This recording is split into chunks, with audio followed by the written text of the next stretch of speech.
లోక సూత్రాలను లేదంటే ఆ లోక నియమాలను అధిగమించి జీవించడానికి దేవుడు ఆత్మీయ నియమాలు ఇచ్చాడంట.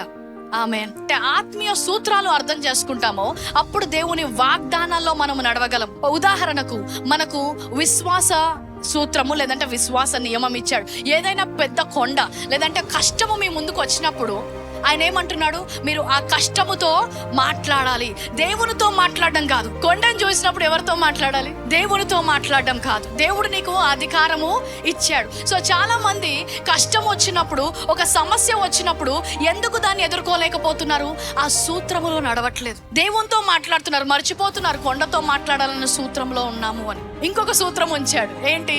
ఎవరైతే హెచ్చింపబడాలనుకుంటున్నారో వారు తమ్మును తాము తగ్గించుకోవాలి. సో పైకి వెళ్ళాలి అంటే దేవుని రాజ్యంలో సూత్రం ఏంటి?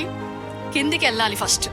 అందుకే ఆయన రాజుల రాజై ఉండి కూడా ఏం చేశాడంట? శిష్యుల పాదాలు కడిగాడు. ఎంతగా తగ్గించుకున్నాడో అంతగా హెచ్చింపబడ్డాడు. అన్ని నామముల కంటే పైనామము యేసు నామం. సో ఈరోజు నేను జీవితంలో హెచ్చింపబడాలి అంటే లోకం ఒక సూత్రం ఇస్తుంది, అందరినీ తొక్కేసుకుంటూ పైకి వెళ్ళమని. అవునా? కానీ దేవుని రాజ్యం ఇంకొక సూత్రం ఇస్తుంది. ఏంటి? అందరి ముందు తగ్గించుకొని జీవించాలని. సో సూత్రాలు మనం తెలుసుకున్నప్పుడు, ఎందుకంటే దేవుని రాజ్యములోని సూత్రాలు ఈ లోకములో ఉన్న సూత్రాలకి విరుద్ధంగా ఉంటాయి. ఈ లోకములో దొంగతనం చేయడానికి, నాశనం చేయడానికి, నరహత్యము చేయడానికి కొన్ని నియమాలు ఉంచాడు. కానీ ఆ నియమాల కంటే మన జీవితంలో మీరు సమృద్ధిలో నడవాలని దాని కొరకు నియమాలు ఉంచాడు.